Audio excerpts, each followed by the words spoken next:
আসসালামু আলাইকুম। আলহামদুলিল্লাহ, গত কয়েকদিন ধরে আমাদের এলাকায় প্রচন্ড বৃষ্টি হচ্ছে, আর এই বৃষ্টির মাঝে আমাদের খামারের কাজগুলো সম্পূর্ণ করতে হচ্ছে। গত কয়েকদিনের বৃষ্টির কারণে আমাদের কোয়েল পাখির ঘরের দোনো পাশের বেশ কিছু কাঠের গুঁড়ি বা ভুসি যেটাই বলি না কেন অনেকটাই ভিজে গেছে। যেহেতু আমাদের এই পাখির শেডটা নিচতলা, তাই বৃষ্টি এলে খুব সহজেই পানির ছিটা ভিতরে চলে আসে, আর তাই আজকে আমাদেরকে কিছু বাড়তি কাজ করতে হবে।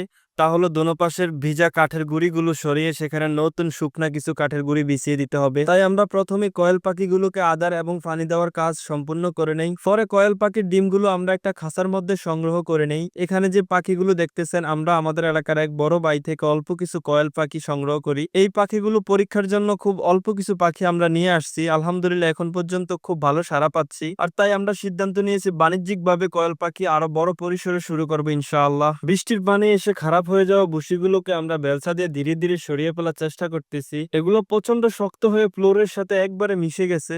আপনারা হয়তো ভিডিওতে দেখতেই পাচ্ছেন, এগুলো সরানোটা এতটা সহজ হবে না।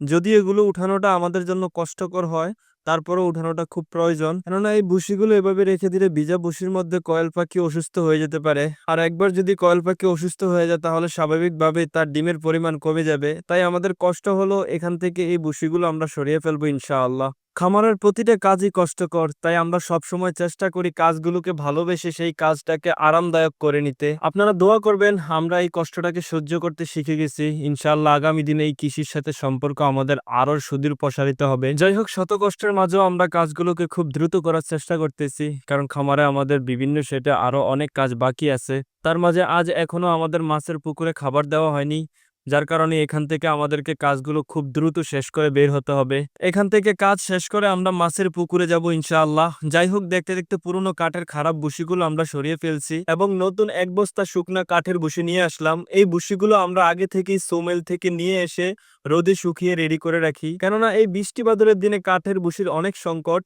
এগুলো শুকাতে অনেক কষ্ট হয়ে যায় বৃষ্টির দিনে, তাই আমরা রোদের সময় এগুলোকে শুকিয়ে স্টক করে রেখে দেই। যদিও ওই ভুসিগুলো আরো 2-1 দিন আগে পরিবর্তন করা প্রয়োজন ছিল, কিন্তু আমরা পরিবর্তন করতে পারি না বৃষ্টির কারণে। আর তাই আজকে বৃষ্টি বন্ধ হওয়াতে পুরনো ভুসিগুলো সরিয়ে শুকনো ভুসি দিয়ে কয়েল পাখির জন্য নতুন করে বিছানা তৈরি করে দিলাম। আমরা নতুন ভুসিগুলোকে চারপাশে ছড়িয়ে দেওয়া এবং পুরনো ভুসির সাথে মিশিয়ে দেওয়ার চেষ্টা করব, কেননা নতুন ভুসিগুলো বাতাসের সাথে উড়ে পাখির চোখে মুখে যাওয়ার সম্ভাবনা থাকে। সেজন্য আমরা সবসময় মুরগি আর কয়েল পাখির ক্ষেত্রে পুরাতন এবং নতুন ভুসিকে একসাথে মিশিয়ে দেওয়ার চেষ্টা করি, এতে করে নতুন ভুসিগুলো আর বাতাসের সাথে বেশি উড়তে পারে না। যাই হোক, দেখতে দেখতে আমাদের কয়েল পাখির কাজ প্রায় শেষ। এখন আমরা মাছের জন্য খাবার নিয়ে চলে যাব পুকুর পাড়ে, কেননা আপনাদেরকে আগেই বলেছি আজ এখনো পুকুরের মাছগুলোকে খাবার দেওয়া হয়নি। দেখতে দেখতে আমরা মাছের খাবার নিয়ে চলে আসছি পুকুরের পাড়ে। আপনারা হয়তো ভিডিওতে দেখতে পারতেছেন, তার মাঝে ঘুরি ঘুরি বৃষ্টি পড়া শুরু হয়ে গেছে।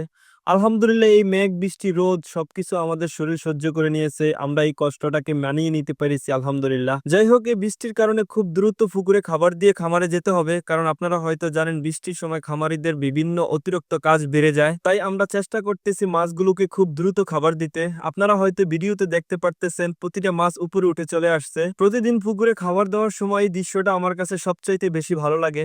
আলহামদুলিল্লাহ, শত কষ্টের মাঝে আমাদেরকে এভাবেই ভালো লাগা খুঁজে নিতে হয়। আপনারা আমাদের জন্য দোয়া করবেন, আমরা যেন এভাবেই আমাদের খামারটাকে একটু একটু করে এগিয়ে নিয়ে যেতে পারি। আজ এই পর্যন্তই, কথা হবে আগামী ভিডিওতে। আমাদের ভিডিওগুলো যদি আপনাদের কাছে ভালো লাগে তাহলে লাইক দিন, কমেন্ট করুন, চ্যানেলটাকে সাবস্ক্রাইব করে সোবাহান এগ্রোর পাশে থাকুন। আমরা আপনাদের জন্য দোয়া করি, আপনারাও আমাদের জন্য দোয়া করবেন, আমরা যেন আরো সুন্দর সুন্দর ভিডিও আপনাদেরকে উপহার দিতে পারি। আসসালামু আলাইকুম রহমতুল্লাহ।